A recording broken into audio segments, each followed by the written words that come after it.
Well, greetings everyone, and thanks for joining us for our brown bag on the Brazos today.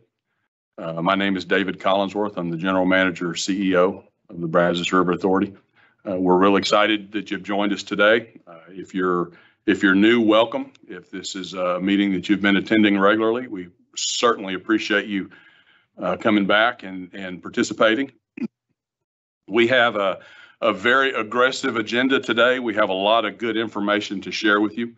As with all of our brown bag meetings, we're starting at high noon and we'll be done by 1 o'clock. So you can get back from lunch and to your job or to whatever you have going on. The purpose of these meetings is to just create an avenue for information flow to our customers and to the public and anybody that's interested in the initiatives that are ongoing at the Brazos River Authority. So the first thing, Judy, can you bring up the slideshow? Sorry, David, I don't have it up. Hang on just a moment. That's okay. I just got an agenda that we'll show you. I'm gonna give you just a real brief overview of some of the actions and discussions that our board of directors had at our September meeting a little over a week ago. And then John King, our Special Project and Strategic Initiatives Executive Manager, is going to talk with you a little bit about our integrated resource planning, which is a really unique but critical initiative that we've got going on that we talked just a little bit about at one of our brown bags a few months ago after our board approved it. And then Chris Higgins, our senior hydrologist, will walk you through basically the state of the basin with our water supply right now. After having a very wet summer and wet spring, he'll give you an update on where we are with that. And then our Public Information Officer, Judy Pierce, will a really unique presentation today. We're going to take some time and let her walk you through where our webpage. We get a lot of questions, a lot of requests for data, and she's going to walk you through some of that and kind of introduce www.brazos.org to you. So we're real excited about that presentation. And then at the end, whatever time we have left, we'll take any questions. Any questions that we don't get to today, we'll certainly answer and get you answers to online or through email or through brazosinformation.org. So with that, pardon me, I'll start with just a real brief discussion on our board of directors meeting back in September. So we had a pretty short agenda for that meeting. Our board considered and took action and gave staff the authority to continue a project that's going on at Lake Possum Kingdom. At all of our lakes, our newest lake is almost 50 years old, and our initiatives are to make sure that we maintain those infrastructures so that we have readily available water supply and for public safety and health. So they approved a project that will take many years to complete. And basically it is some low flow gates that are in the dam that allow us to operate the dam and provide more flexibility. So we're replacing some of the motors and some of the pieces of equipment that allow those to operate. Our board also considered and discussed additions to our bylaws and our operation policies. After every legislative session, we go in and we update those to be consistent with laws that are passed. In this case, they were pieces of legislation that impacted either governmental entities or river authorities, or through our Sunset Bill, things that Sunset was requiring us to do and look at. So those were discussed with our board. If you have any questions about those or the presentations, you can, again, go follow along and watch our board meetings online at www.brazos.org. Also, we had a lengthy discussion with our board pertaining to next year's available interruptible water. Interruptible water is a product that we make available based on rainfall and the amount of water that we have left over from a fiscal year. And it's basically a product that it is interruptible, just as the title indicates. But it's something that we make available, and farmers buy it and industries buy it, and it's something that they basically, a lot of folks will acquire for 1 year for kind of an insurance water policy. Our board made 78,000 acre feet of interruptible water available. Right now, we have requests for about 24,000 acre feet of water. So we'll be entering into contracts with those folks and making that water available on an interruptible basis for the next year. Also, we approved, the board approved interlocal agreement for us to continue to work with Texas Parks and Wildlife for information on zebra mussels and making sure that we're doing everything that we can to keep zebra mussels out of our reservoirs. Knock on wood, as of today, we do not have zebra mussels in any of the 3 reservoirs owned by the Brazos River Authority. And I think the proactive approach by river authorities and Texas Parks and Wildlife has helped that. So we're real excited about that. So at this time, what I want to do is turn the program over to John King. Again, John is our Special Project and Strategic Initiatives Executive Manager, and John's going to walk you through our integrated water resource planning. Let's see. Thank you, David. Just a moment, pulling up the screen now. All right. Presentation should be up. If it's not, please let me know. As David alluded to, I want to give you an overview of the Integrated Water Resource Plan. This is one of several projects we're working on to help make sure we're being proactive in our approach to meet the coming needs of our basin. We know that we're seeing a lot of growth right now, and we don't anticipate it slowing down anytime soon. So this is really specifically one of those projects to help us lay the roadmap to the future. So to start with, I want to just take a general basin-wide look, and this graphic is based on numbers from the 2022 State Water Plan, and you'll see the projections from 2020 to 2070. As you can see, it shows an increase of over 4 million residents in our basin. This isn't something that's specific to us, but Texas in general is seeing a lot of growth. You can kind of see our hot areas on the right-hand side, and you'll see that the I-35 corridor, as well as our southern counties of Fort Bend and Brazoria counties, will experience some significant growth.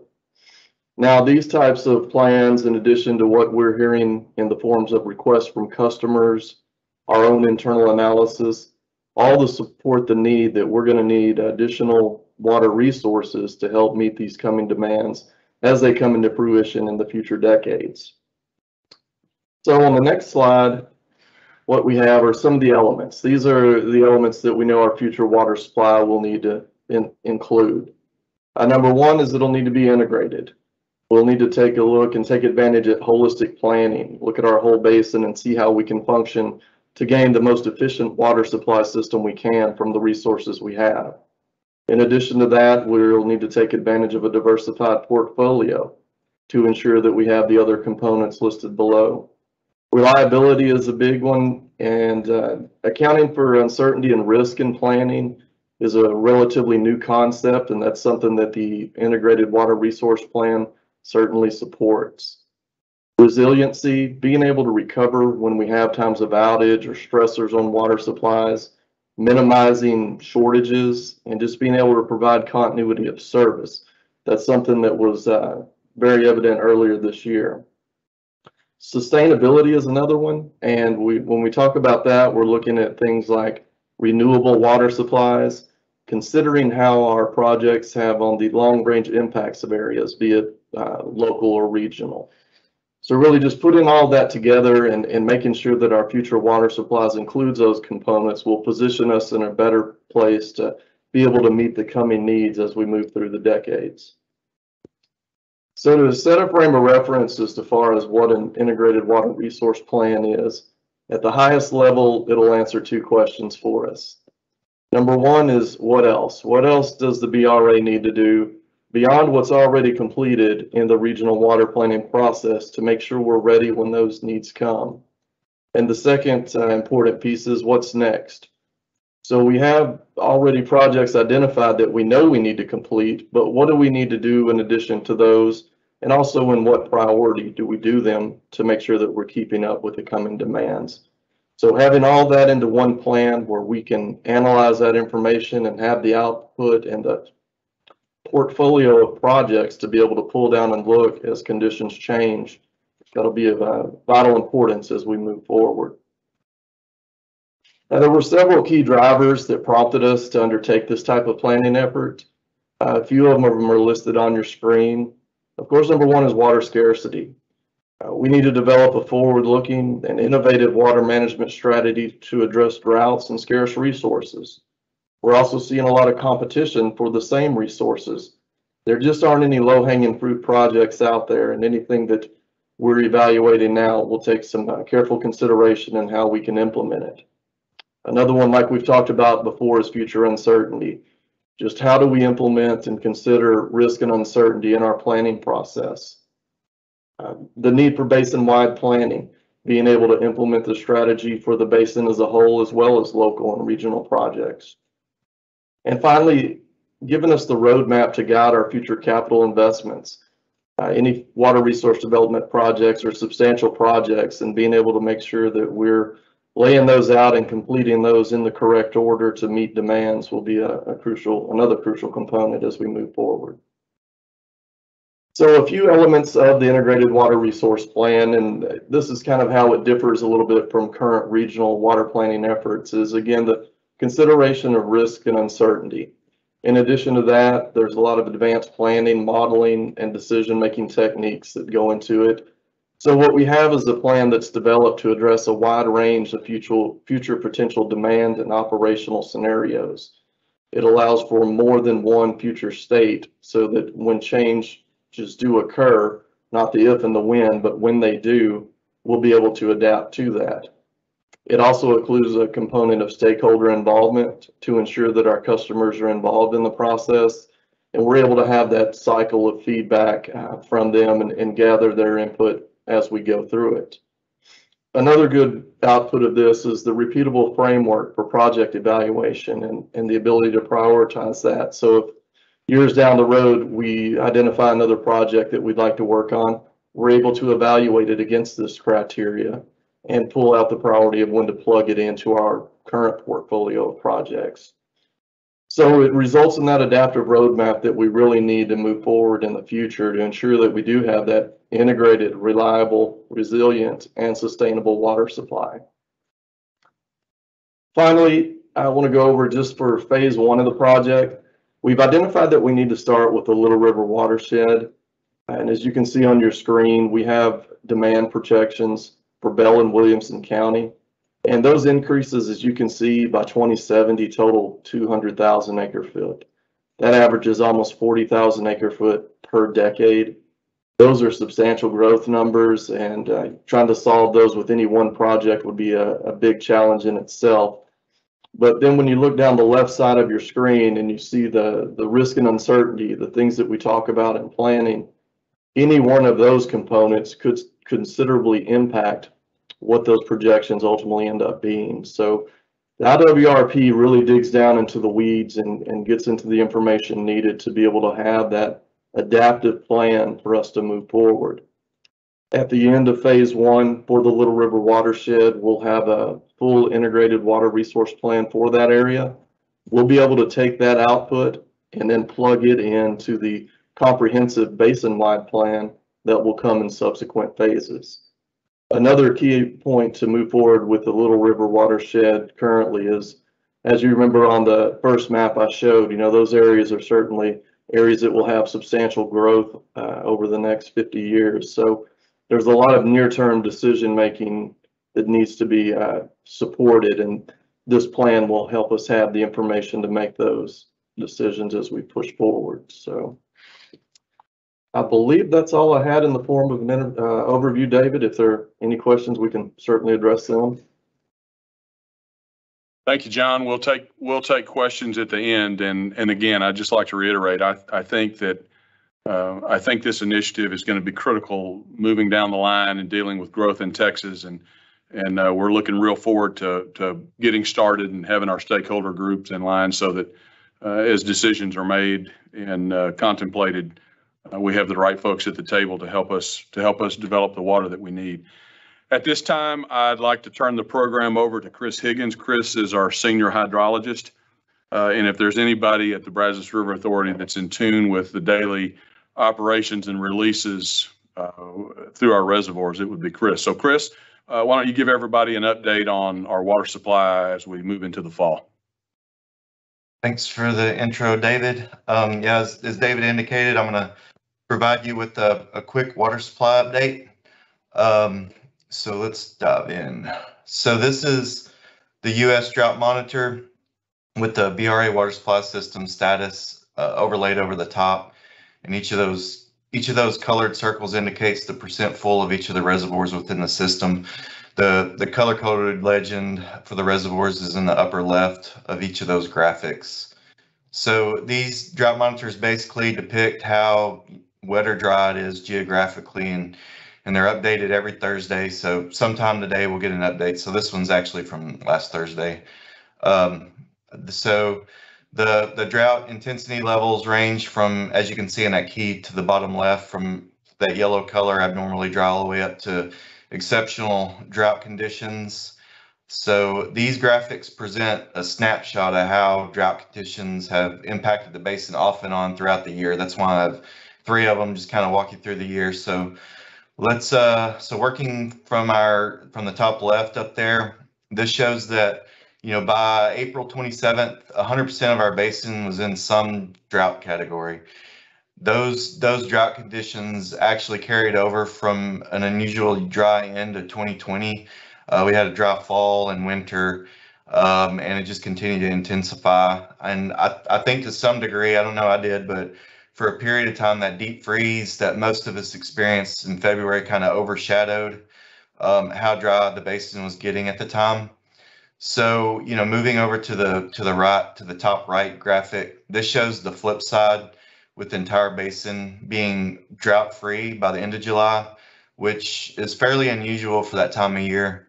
So the drought was basically erased by a prolonged wet period that we experienced. As David said in the intro, you know, we had a wet spring and a wet summer, and it basically started at the end of April and didn't stop raining. So the last graphic there, center front, shows where we are now, or like I said a while ago, as of last Thursday. Unfortunately, drought conditions are starting, you know, to creep back in due to abnormally dry start to the fall.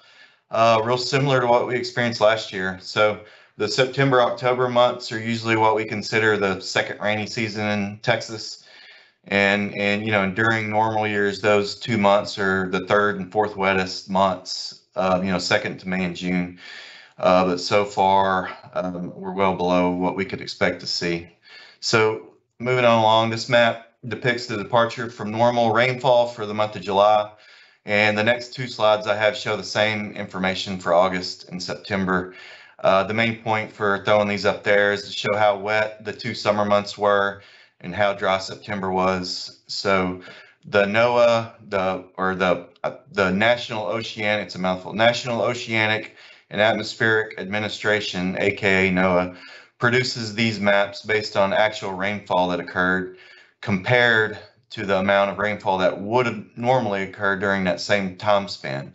So as you can see from the map, most of the basin from PK all the way down to the Gulf received anywhere from 1 to 5 inches of rain. You can correlate it to the key. The darker the colors, the more rainfall we got. So that's so this helps explain why the entire basin was drought free by the end of July, which we showed in the slide before. Moving to the next slide. So for August, similar to July, a good portion of the basin received above average rainfall. So, you know, in looking at the map, areas around the central and upper basin from PK down all the way down, or not all the way down, but from that upper part of the basin, received anywhere from 2 to 5 more inches of rain than what you would expect to see for that month. So there was some rainfall deficits, as you can see in the lower basin and far upper, you know, basin above Possum Kingdom Lake. And so, you know, I kind of want to point out, this is a good example. You know, the Brazos Basin has a big advantage, you know, just by being so large. The basin is large enough that droughts will often not happen, you know, in the same location. And this is a good example of that. So it kind of has some built-in drought resiliency, I guess you could say. Yeah. So, you know, we may have had, you know, some rainfall shortages in the lower basin, But one thing we have going out in our favor is water runs downhill. So in this case, the rain in the upper basin helped maintain stream flows in lower basin, even in the absence of rain in that area. So just moving to September, pretty much the entire basin, had a rainfall shortage of 2 to 3 inches. The lack of rain in September combined with the lack of rain that we've seen so far this month in October explains why the first slide I presented shows abnormally dry to moderate drought development, occurring in the basin. So, and that's one reason we like to look at these departure from normal graphics. Since drought is essentially the lack of rainfall, as we all know, this graph gives us a good indicator of drought development. So, moving on to, oh, crikey. It didn't click over. I apologize for that. So I was talking that last the 2 to 3 inches, and I apologize.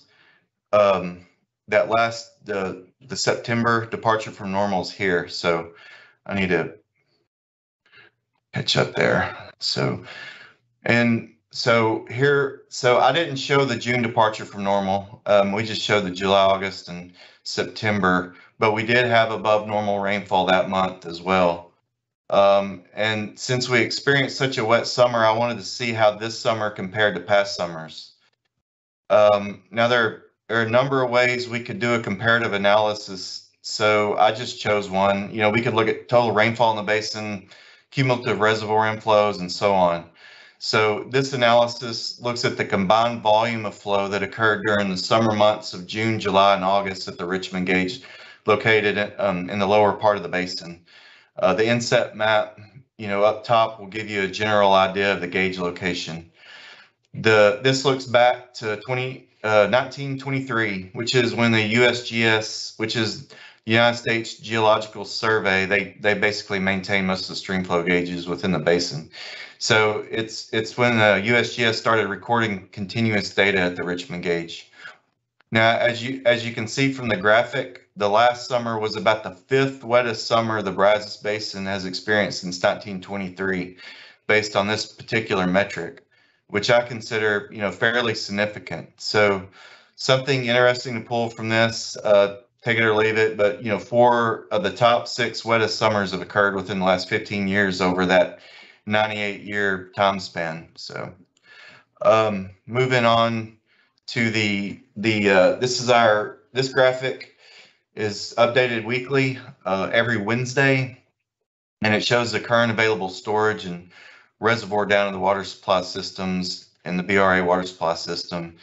And this particular graphic was updated and is valid as of yesterday morning. So it basically shows the status of the 11 reservoirs in the BRA water supply system. The upper Brazos is there on the far left of the graphic, starting with PK, and as you move to the right, you're moving downstream towards the Gulf Coast. The height of the bars represents the total storage capacity of each of the reservoirs, and the blue area under the bars represents the actual water stored in the reservoirs, and the white shaded area represents the empty storage. The table there in the upper right corner of the graphic provides values that correlate with each reservoir. So you can see most of the reservoirs are full or almost full. The lowest reservoir is Georgetown, which is the case more often than not, considering it's our smallest reservoir and it has really high local demands. So we transfer water from Lake Stillhouse Hollow to Lake Georgetown through our Williamson County Regional Raw Water Line to augment those demands on Lake Georgetown. And those demands mainly come from the cities of Georgetown, Round Rock, and Brushy Creek. So about 2.5 weeks ago, we started transferring water through the pipeline. The pumps were turned on because we have a trigger level that we establish periodically, and we actually hit that level at that time. So overall, the reservoir system as a whole is 97% full, as you can see from the graphic, and the system is storing over 1.87 million acre feet within the conservation spaces of the reservoir system. So We got a few more slides here. This chart shows what the reservoir system may look like by the end of November under extremely dry conditions. So these 2-month projections are updated at the beginning of each month. Now, during wetter periods, we typically temporarily discontinue this product. So, however, once the basin starts transitioning back to a drier period, we'll pick it back up. And so we're actually in that transition period now. So this projection is the first one that we've updated since April earlier this year. You can actually see this graphic or find this graphic on the the following graphic. I have two projections. This is kind of the worst case type scenario, and then I have one under normal conditions, which I'll show you on the next slide. So both of those slides you can find on the BRA's homepage on the website. And Judy is kind of going to cover some of that stuff. So she'll probably show you. It's under drought conditions on our homepage. Chris, you might need to advance the slide again. Oh, crikey. Why is it not doing that? Oh, there it is. Thanks, Mike, for letting me know. I don't know why it's not advancing in the presentation.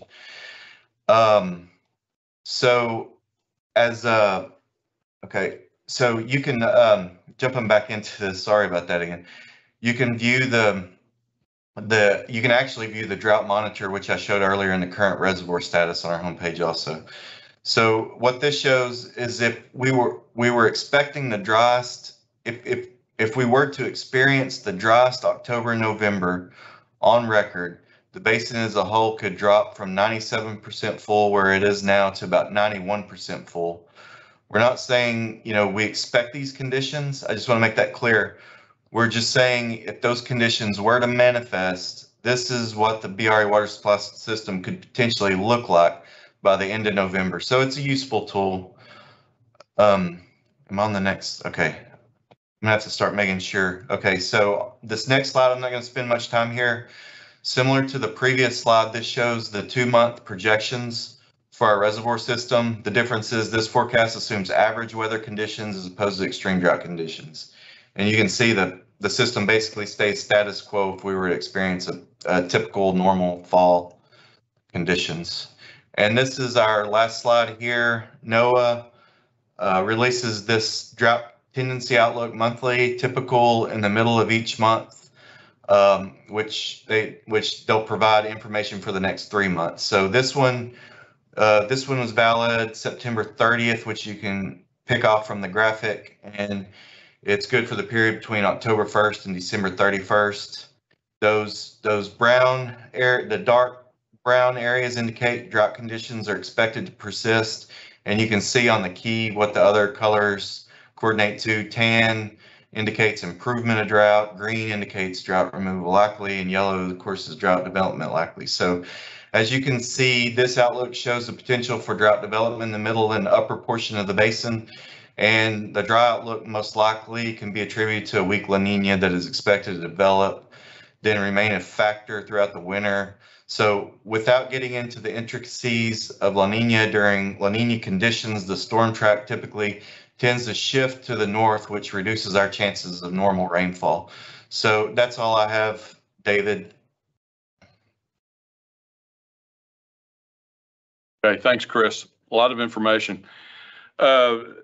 Now I'd like to turn the program over to our Public Information Officer, Judy Pierce, and her team do an outstanding job working to make sure that so much of the BRA's information is transparent and on our webpage.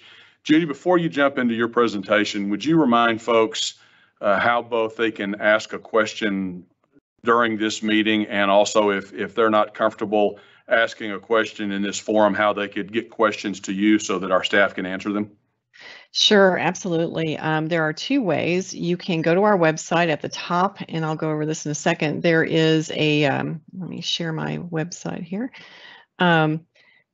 There's actually a part of the website that is called Contact Us, and you can just click on that, and it will show you a little bit of information about open records. But you can just fill out this form, indicate whether or not you want to get a phone call back or an email, and then submit your question. Or you can go to our toll-free number here, call us during business hours, or you can go to information@brazos.org, which is our main email address, and you can contact us at any time through those means of asking a question, and we'll get back to you usually within about 24 hours. Or of course, during business hours, we can answer telephone calls during those periods. So, okay. Well, I'm very happy to introduce you to brazos.org, our BRA website. If you're already familiar with the site, perhaps we can show you something new. If not, we'd like to show you some of the things that are visited most often on our website. So let's just kind of start at the beginning. If you've never been to the website before, of course, the address is www.brazos.org for organization. The site's evolved over the years. We've really tried to, as we get questions and answers coming in, let people know, really kind of follow what's of interest to the general public. So we'll go over those things in just a second. But really what I wanted to start out and draw your attention to was this information here about the Brazos River Authority. So you can find just about anything you want to know under this section. But really, the most important information on how we function is all located here. Information on our board of directors. You can go here and take a look at our board profiles, learn about who these people are that serve on our board.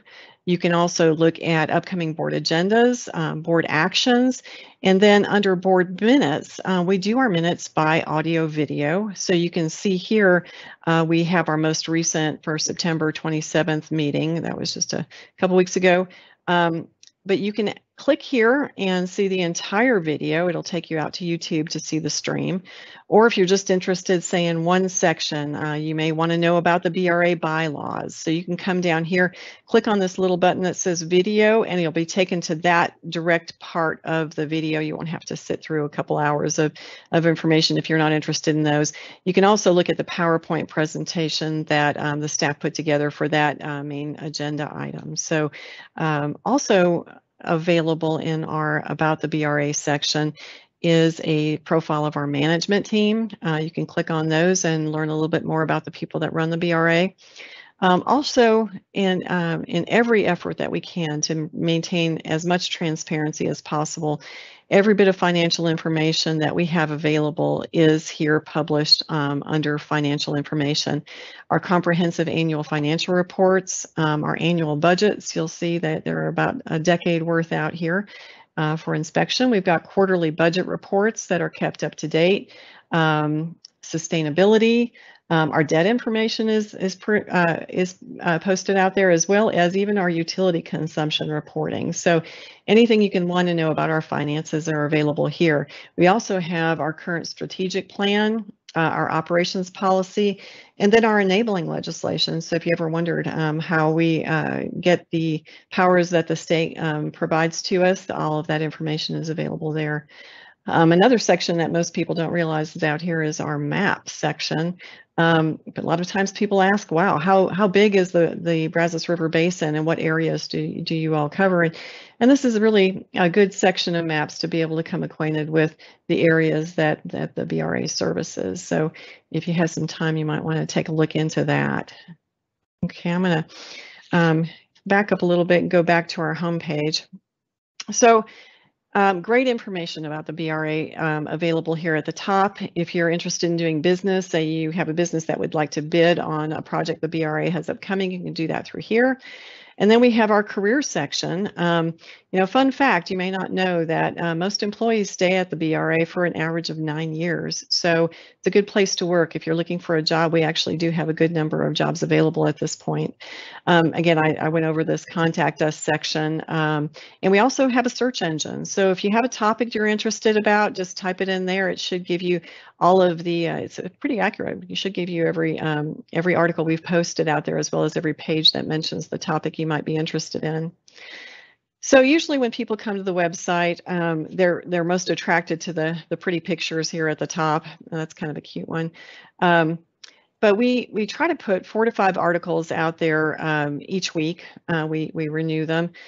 We try to keep them timely for the time of year. So this one, for instance, talks about lake levels and why they vary at different times of year. We have one here that's been very popular on camping on the Brazos, what you need to know so that you don't get into any trouble or have any problems while you're out there camping.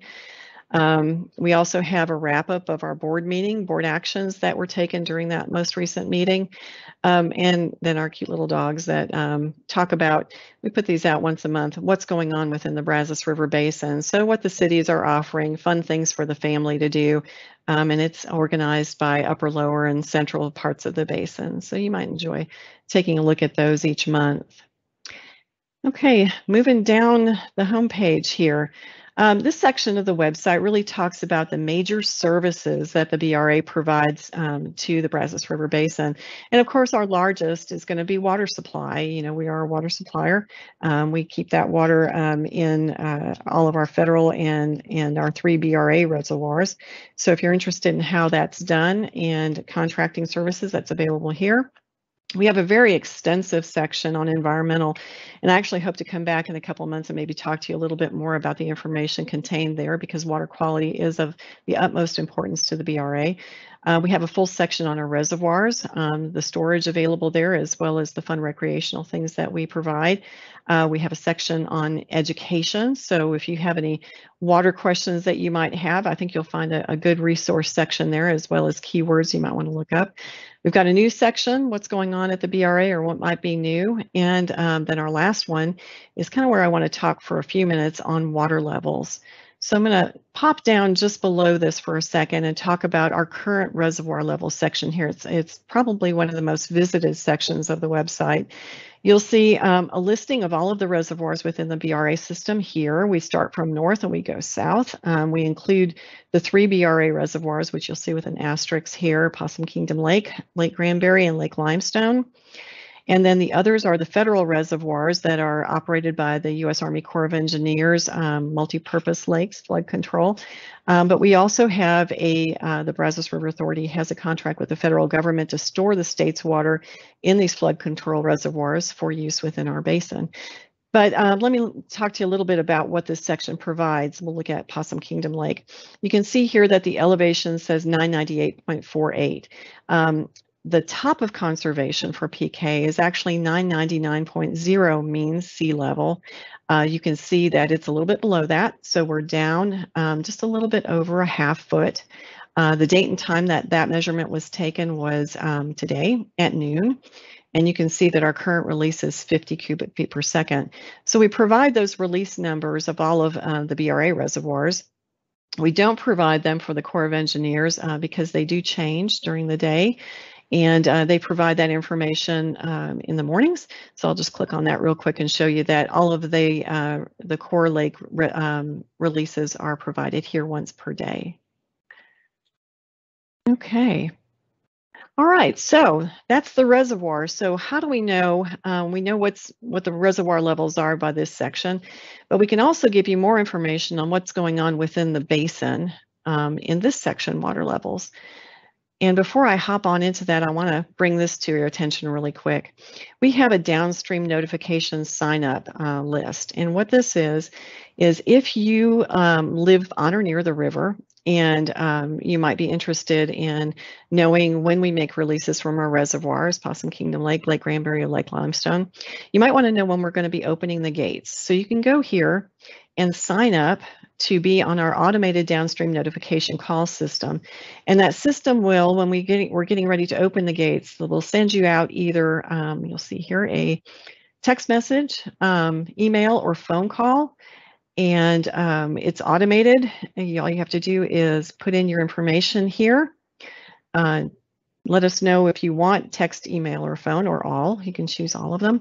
And then let us know which lake you live downstream of. Just click the button and they will let you, they will let you sign up for which lake you receive information from.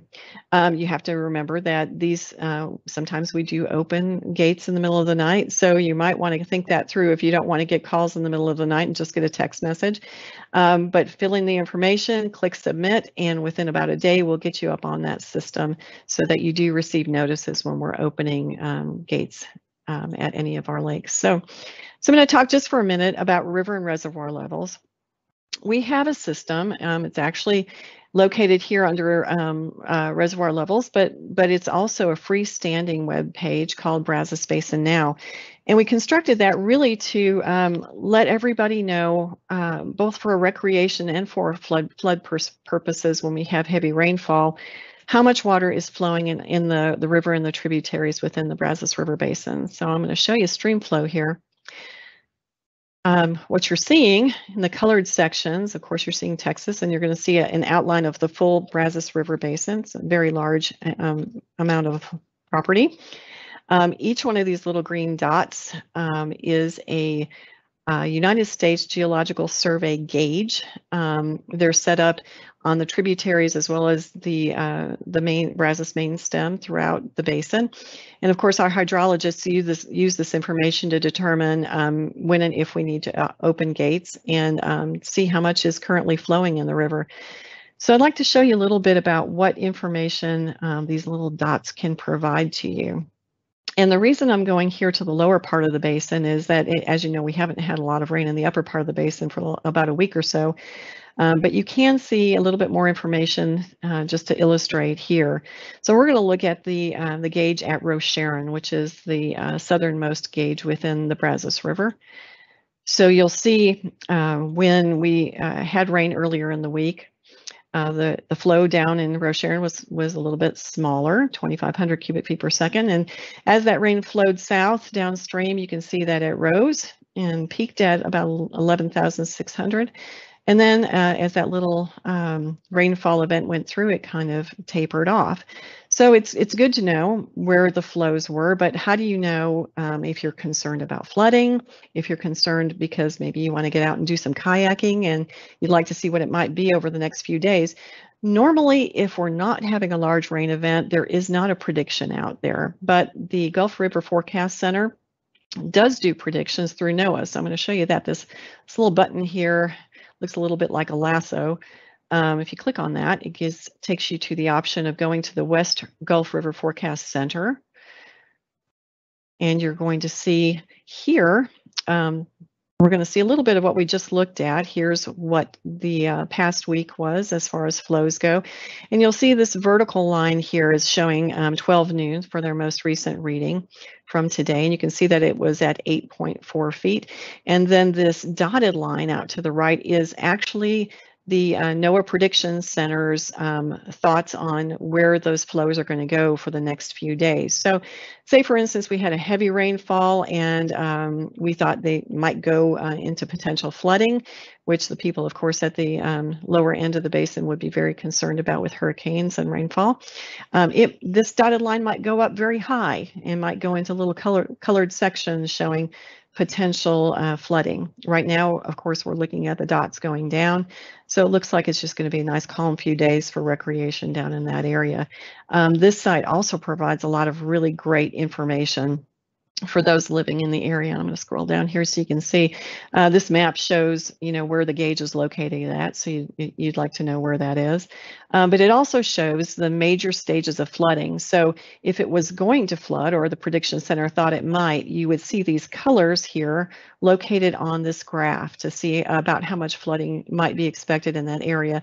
It also shows historic crests. So if you have a neighbor that says, hey, I remember the flooding in 2016 and it came up to my front lawn, then you can kind of go back and take an idea of what that historic crest was and what it might be featuring in the future. So good information here.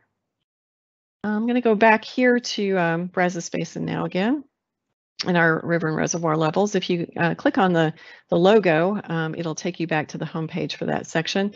And you can see here that we also provide information on our reservoirs and the federal reservoirs within the system. So I'm going to kind of zoom in here to Lake Granbury, and you can see that there's actually 3 gauges out at Lake Granbury. They're all reading what the flow is through the lake at that point. You can see here 692.66. We are full at 692.7. So we are just below full there.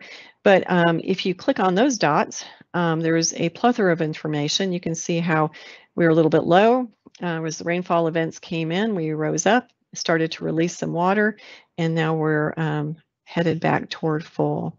You can also go over here to this little green flag and see additional information on the reservoir, from the elevation, the current drawdown, rain increments, and you can look at rain for, and I'll show you that in just a second, for up to the last 7 days. So good information also available there if we get into any type of flood event for those people living within the basin. As I said, you can also see the federal reservoirs are included in there as well if you're planning on going on a fishing trip and just would like to know what's going on at each of those lakes. So back to that homepage again, rainfall.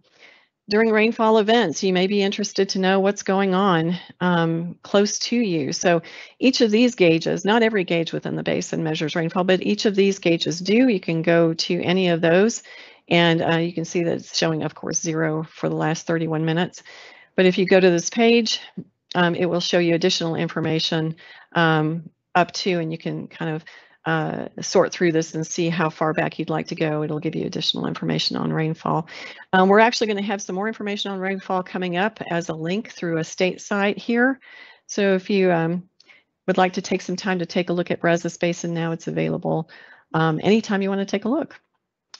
All right, so that's river and reservoir levels. I'm going to go back to our homepage now and talk to you just for another second about the other information available on the website.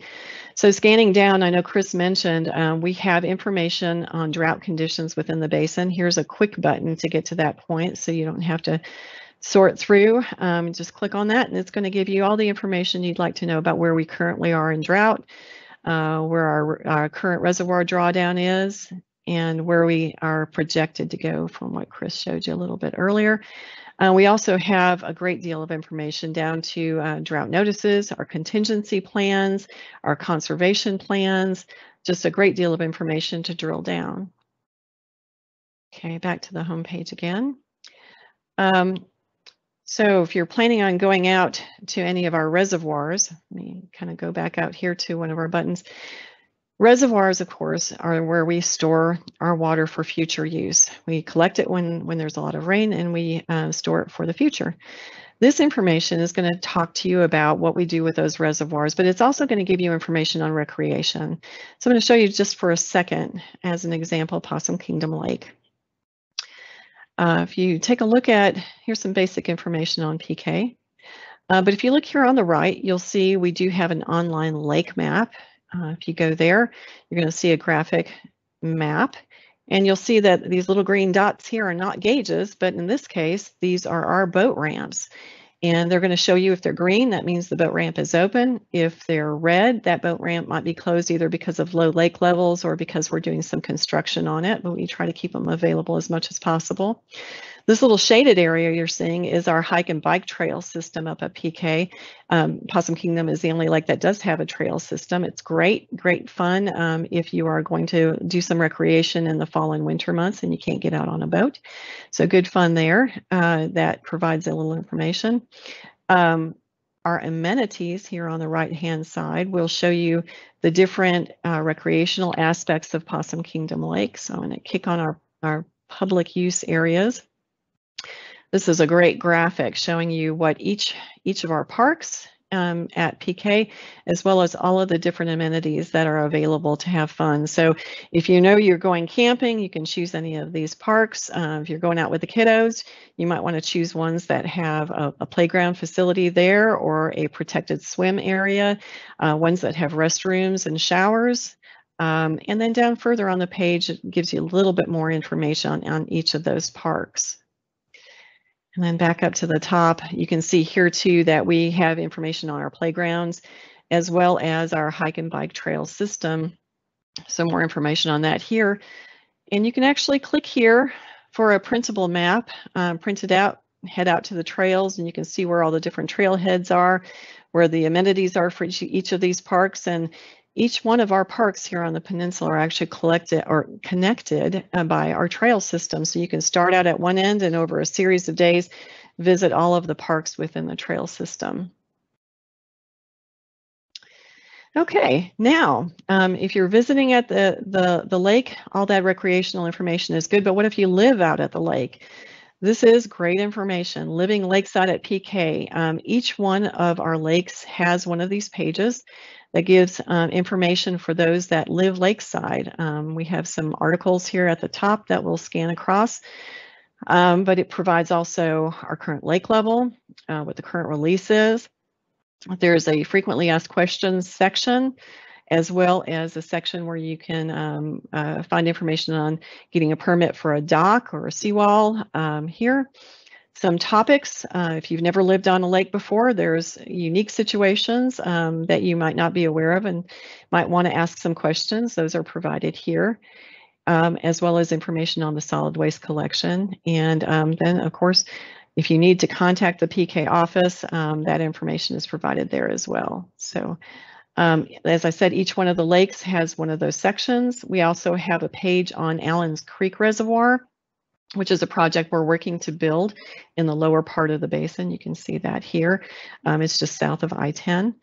And then we have a page that talks about our relationship with the federal reservoirs and our storing of water there. And then just some lake safety information. So Judy, let me ask you one of the questions that I know that we get asked kind of frequently as it relates to our parks. Sure.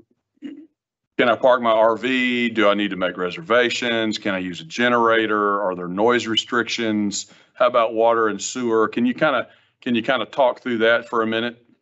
Yeah, I can, and you know that it's actually this way at Possum Kingdom, but it's all of our lakes are this way. We do not have recreational vehicles are welcome. We don't have hookups for them though. So if you have your own generator, you can bring your own generator. Of course, sometimes those can be kind of noisy, so we would be happy if you had a more quiet one, as would the people camping around you. But yes, they are welcome. You don't need reservations. Unlike the state parks, we don't take reservations. It's first come, first serve. You're welcome to stay for up to 10 days in the same spot. And we don't have pump out facilities, but there are recreational areas around all three of the lakes that would provide that for you. So they are available. They just don't have specific hookups, and of course, no reservations. First come, first serve. Thank you, Judy. And for those that are tuned in, we'll be doing more of these presentations in the future to keep you up in tune with what's on our webpage. And again, as you've seen, I think we have just a tremendous amount of information there for people to take advantage of.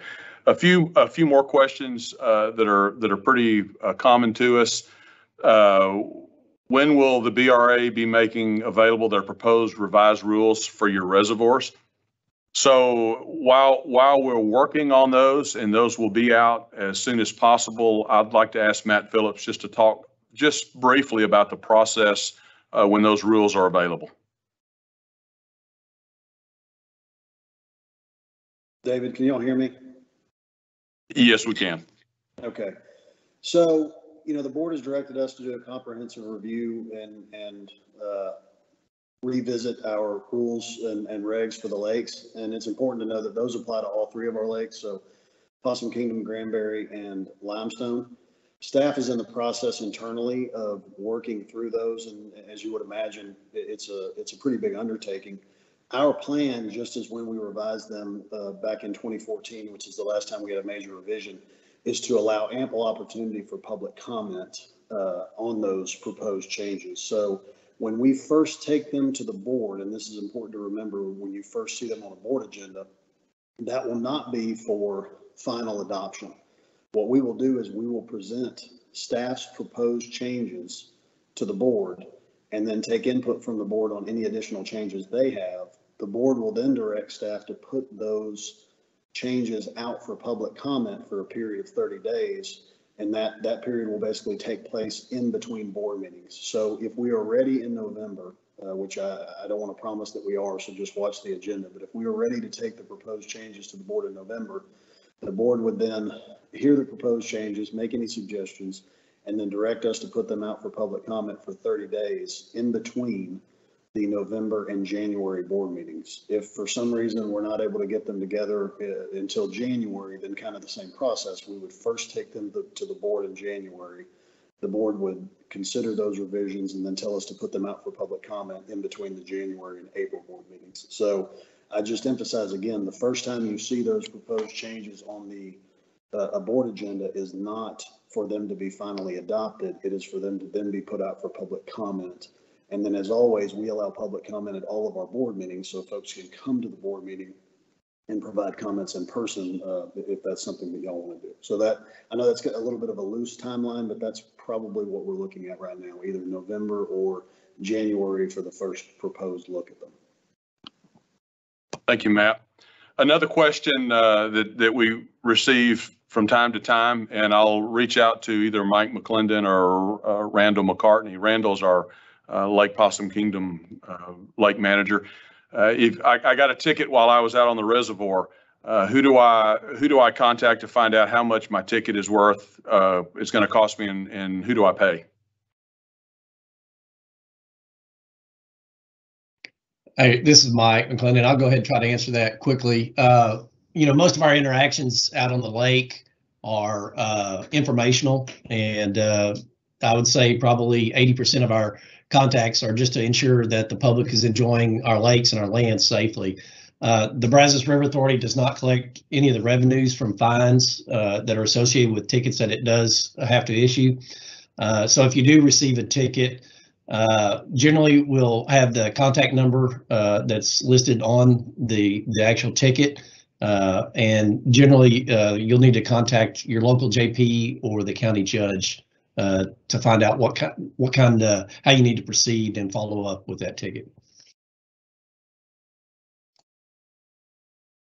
Thanks, Mike. I appreciate that. And then the last question is basically relating to why doesn't BRA have control over the Lake Whitney releases? And it's a pretty simple answer, but it can get pretty complicated. First of all, when we need water that's permitted to the Brazos River Authority out of Lake Whitney, we can call the Corps of Engineers and request that water be released. But the majority of the water that's released out of the reservoir is managed through the owner of the reservoir, the U.S. Army Corps of Engineers. And they may do that to either generate electrical power through the generators there, through the turbines there in the dam, or they may do it in response to a flood or water that they have stored because of flooding, to evacuate, to create more flood storage. So Lake Whitney is not a Brazos River Authority owned reservoir. So we only have limited control in the release of that water when we request the small amount of water to be released for downstream customers. So that's the answer to that question. Our next board meeting is November the 15th, www.brazos.org. Our next brown bag would be the Thursday the following week, which is on Thanksgiving.